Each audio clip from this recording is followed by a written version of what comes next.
नमस्कार, सत श्री अकाल।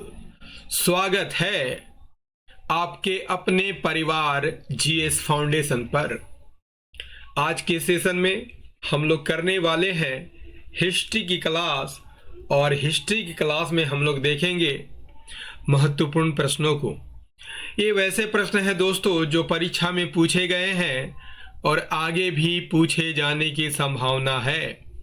तो आप वीडियो में बने रहिएगा, अंत तक ज़रूर देखिएगा, और यदि वीडियो अच्छे लगे तो एक लाइक कीजिएगा, इसे अपने दोस्तों के साथ शेयर कर दीजिएगा। और यदि आप भी इस चैनल पर नए हैं और अभी तक चैनल को सब्सक्राइब नहीं किया है तो आप ज़रूर सब्सक्राइब कर लीजिएगा। बेल आइकन को भी प्रेस कर लीजिएगा ताकि जब भी मैं वीडियो अपलोड करूंगा तो आपको उसका नोटिफिकेशन सबसे पहले मिल जाएगा। तो चलिए शुरुआत करते हैं आज के सेशन की।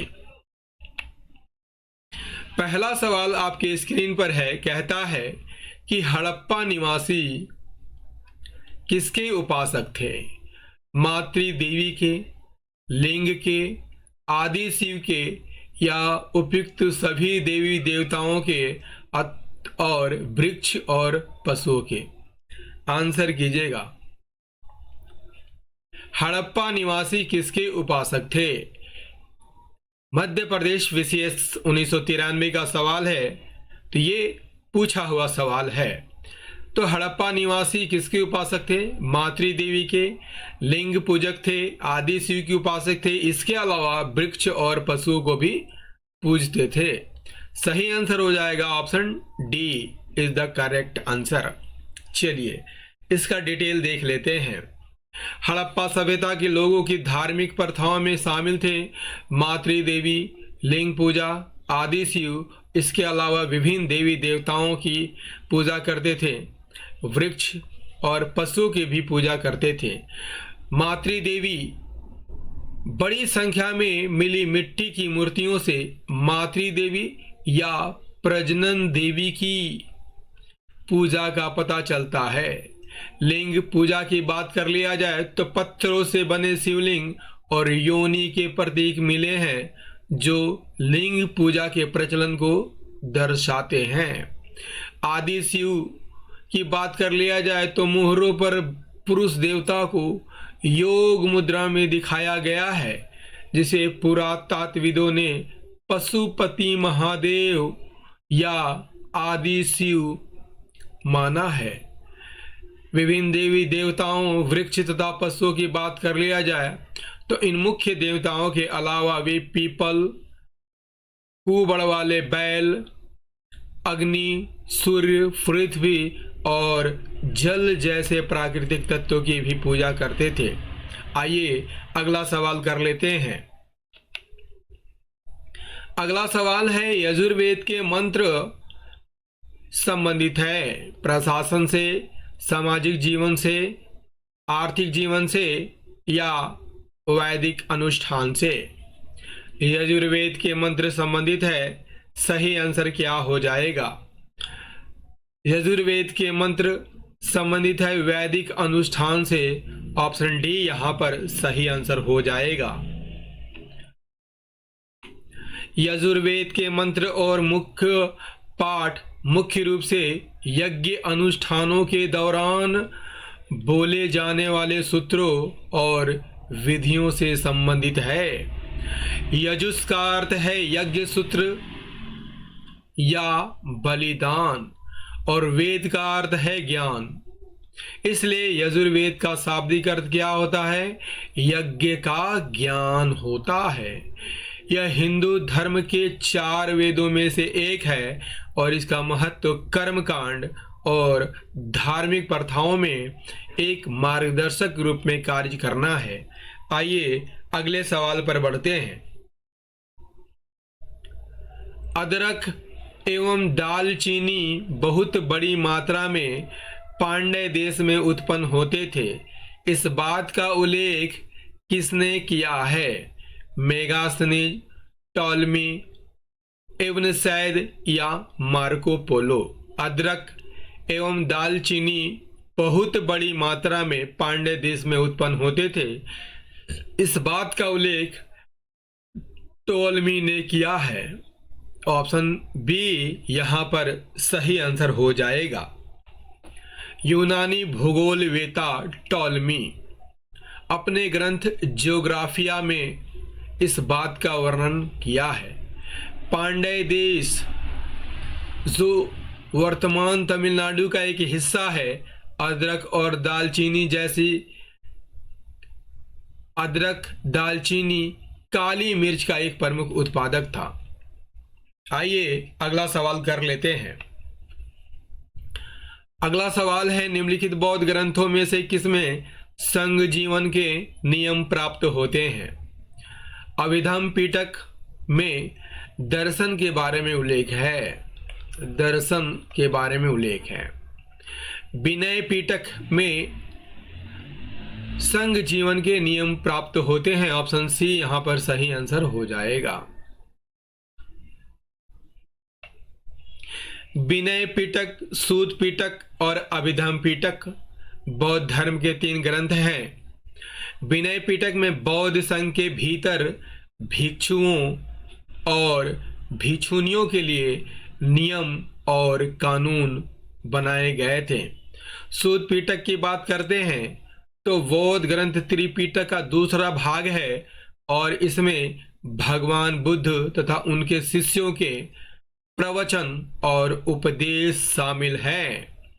अभिधम्म पिटक, इस पिटक में बौद्ध धर्म के दर्शन और आध्यात्मिक मामलों का विवेचन किया गया है। आइए अगले सवाल की ओर बढ़ते हैं। अगला सवाल है, कौटिल्य द्वारा प्रयुक्त धर्मस्थीय शब्द का क्या तात्पर्य है? शैक्षणिक संस्था, धार्मिक संस्था, न्यायालय या राजस्व विभाग? तो धर्मस्थीय की बात कर लिया जाए तो ये एक प्रकार का न्यायालय था। कौटिल्य द्वारा प्रयुक्त धर्मस्थीय शब्द का तात्पर्य यहां पर न्यायालय से था। कौटिल्य ने अर्थशास्त्र में 2 प्रकार के न्यायालयों का उल्लेख किया है। दीवानी मामलों के लिए धर्मस्थीय और आपराधिक मामलों के लिए कंटक शोधन का यहां पर प्रयोग किया है। तो आइए अगले सवाल की ओर।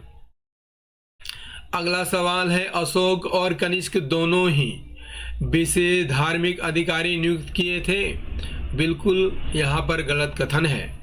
श्रीलंका में अपने दूत भेजे थे, ये भी कथन यहां पर गलत है। बौद्ध सम्मेलन दोनों ने ही बुलाए थे, तो यहां पर राइट आंसर हो जाएगा option C is the correct answer. ठीक है, दोनों ने कभी भी दक्षिण भारत में शासन नहीं किया था। आइए डिटेल हम लोग देखते हैं। पहली बौद्ध संगति की बात करते हैं तो ये राजगिरी में आयोजित होता है 483 ईसा पूर्व में, जिसके अध्यक्ष महाकश्यप बनाए गए थे और यह अजात शत्रु के शासनकाल में आयोजित की गई थी। दूसरी बौद्ध संगति वैशाली में 383 ईसा पूर्व में हुई थी, जिसके अध्यक्ष सवा कामिनी थे और यह कालाशोक के शासनकाल में आयोजित हुआ था। तीसरी बौद्ध संगति की बात करते हैं तो पाटलिपुत्र में आयोजित हुआ था 250 ईसा पूर्व में, जिसके अध्यक्ष मोगलीपुत्र तिस्म थे और यह अशोक के शासनकाल में आयोजित किया गया था। चतुर्थ बौद्ध संगति कुंडलवन कश्मीर में पहली शताब्दी में हुई थी। इसमें अध्यक्ष वसुमित्र थे, उपाध्यक्ष अश्वघोष थे और यह कनिष्क के शासनकाल में आयोजित हुआ था। आइए अगला सवाल कर लीजिए।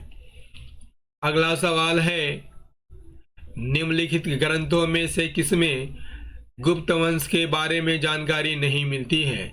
देवी चंद्रगुप्तम से गुप्त वंश की जानकारी मिलती है। मृच्छकटिकम में भी गुप्त वंश के बारे में जानकारी मिलती है। कामसूत्र में भी गुप्त वंश के बारे में जानकारी मिलता है, जबकि सिलप्पाधिकरम में गुप्त वंश के बारे में जानकारी नहीं मिलती है। आइए इसका डिटेल देख लेते हैं। सिलादी सिलप्पाधिकरम एक तमिल महाकाव्य है जो प्राचीन दक्षिण भारत के चेर, चोल और पांड्य राज्यों के सामाजिक, आर्थिक और राजनीतिक जीवन का वर्णन करता है। इसमें गुप्त वंश के बारे में कोई जानकारी नहीं मिलती है। आइए अगले सवाल की ओर। और सेशन कैसा लग रहा है दोस्तों? सेशन यदि अच्छा लग रहा है तो एक लाइक करते चलिएगा, क्योंकि आपके लाइक ही है जो हमें मोटिवेशन देते हैं। तो आप एक लाइक करते चलिएगा। चलिए अगले सवाल की ओर बढ़ते हैं। जयदेवकृत गीत गोविंदम ग्रंथ में किस शासक की तुलना संस्कृत साहित्य के महान कवि भास और कालिदास से की गई है? महेंद्र वर्मन, हर्ष, राजेश्वर या भोज? सही आंसर हो जाएगा ऑप्शन ए, महेंद्र वर्मन। गीत गोविंद की प्रस्तावना में कवि जयदेव ने अपने पूर्ववर्ती कवियों और नाटककारों की तुलना एक राजा से की है। पूर्ववर्ती कवि भास और कालिदास है, जिसकी तुलना पुष्यभीति वंश के शासक हर्ष से की गई है। हर्ष ने 3 नाटक लिखे थे, नागानंद, रत्नावली और प्रियदर्शिका। आइए अगले सवाल की ओर बढ़ते हैं। नेक्स्ट है, चट्टानों को तराश कर मंदिर निर्माण की परंपरा की शुरुआत किस पल्लव शासक के समय में प्रारंभ हुआ था? महेंद्र वर्मन, सिंह विष्णु, नरसिंह वर्मन प्रथम या परमेश्वर वर्मन? सही आंसर हो जाएगा, चट्टानों को तराश कर मंदिर निर्माण की परंपरा की शुरुआत महेंद्र वर्मन के समय में किया गया था। चट्टानों को तराश कर मंदिर निर्माण की परंपरा की शुरुआत महेंद्र वर्मन प्रथम के समय प्रारंभ हुआ था। उनके शासनकाल में चट्टानों को काट कर बनाए गए मंदिरों, जिसे मंडप कहा जाता था, का निर्माण शुरू हुआ, जिसके लिए उन्हें विचित्र चित्त की उपाधि मिल गई थी। आइए अगला सवाल पर। अगला सवाल क्या है? राष्ट्रकूट वंश के अंतिम शासक कर्क द्वितीय को पराजित कर किसने मानखेड़ पर अधिकार कर लिया था? परमार शासक सियक, चोल शासक राजराज प्रथम, कल्याणी के पश्चिमी चालुक्य वंशी तैलप द्वितीय या गंग नरेश Bhutunga? Answer is the option C, Kalyani के पश्चिम चालुक्य वंशी तैलप द्वितीय ने मानेखेड़ पर अधिकार कर लिया था।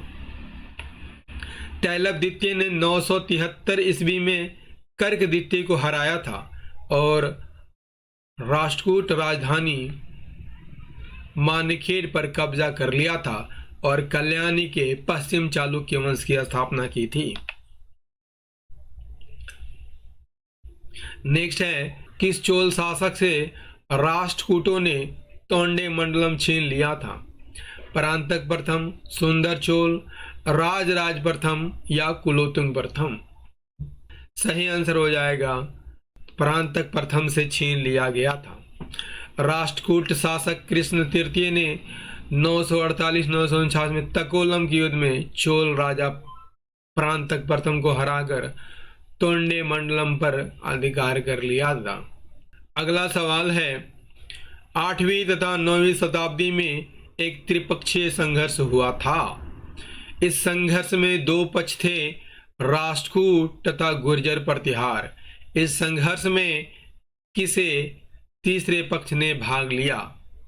किस तीसरे पक्ष ने भाग लिया? पाल, गढ़वाल, सेन या चंदेल? सही आंसर हो जाएगा, पालों ने भाग लिया था। कनौज को लेकर त्रिपक्षीय संघर्ष हुआ था। इसमें पाल, प्रतिहार और राष्ट्रकूट वंश के शासकों ने भाग लिया था। यह संघर्ष 8वीं और 10वीं शताब्दी के दौरान हुआ था। उत्तरी भारत के कनौज शहर के नियंत्रण को लेकर गुर्जर प्रतिहार, पाल और राष्ट्रकूट राज्यों के बीच यह युद्ध हुआ था। अगला कर लीजिए, सोमनाथ मंदिर किस देवता को समर्पित है? विष्णु, इंद्र, शिव या बुध?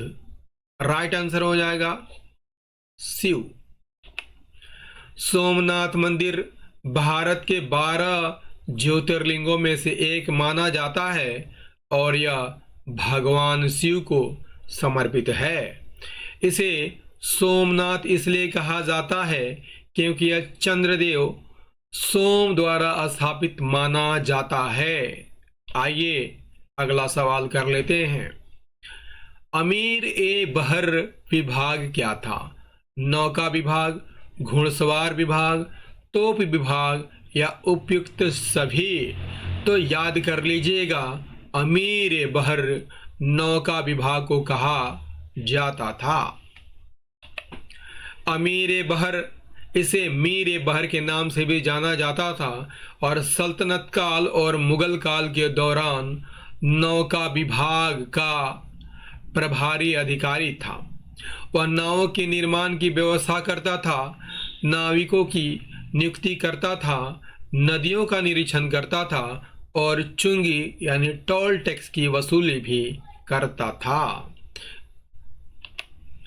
अगला सवाल कर लीजिए। निम्नलिखित में से किस बहमनी राजा ने विजयनगर के एक राजा के साथ वैवाहिक संबंध स्थापित किया था? सही आंसर हो जाएगा फिरोज शाह बहमनी ने ऐसा किया था। फिरोज शाह बहमनी ने विजयनगर साम्राज्य के सम्राट देवराय प्रथम को हराया था और फिर शांति समझौते के रूप में देवराय प्रथम ने अपनी बेटी का विवाह फिरोज शाह बहमनी से कर दिया था। दोस्तों, इतिहास का ये सेशन आपको कैसा लगा कमेंट करके ज़रूर बताइएगा।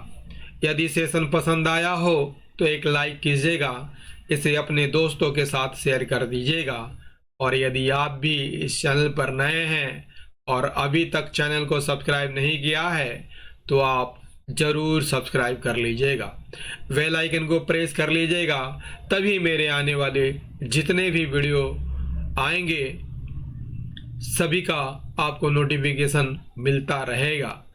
तो मिलते हैं अगले सेशन में ज्योग्राफी के प्रश्नों के साथ। तब तक के लिए जय हिंद, धन्यवाद।